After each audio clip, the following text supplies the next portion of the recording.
Hai, Assalamualaikum warahmatullahi wabarakatuh. Perkongsian menu air Katsuga hari ini ialah barli cincau suam. Mari kita ikuti bagaimana cara nak membuat.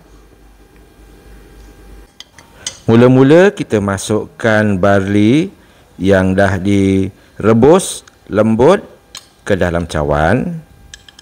Pastikan dia benar-benar lembut. Kemudian kita masukkan cincau yang telah dipotong dadu ke dalam cawan juga.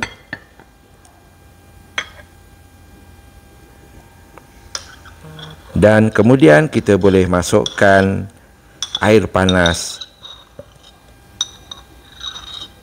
Kita kacau, maka jadilah air barli cincau istimewa untuk menu air diet Katsuga hari ini. Semoga ia boleh menjadi rujukan dan ikutan sempena bulan Ramadan ini.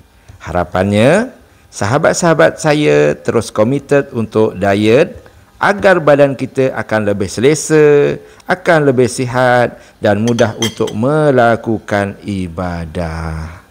Doa saya agar anda semua sentiasa dirahmati Allah Subhanahu wa taala, diperbanyakkan rezeki dan dianugerahkan kesihatan yang baik. Jumpa lagi esok dengan menu-menu lain, menu air diet Katsuga. Bye.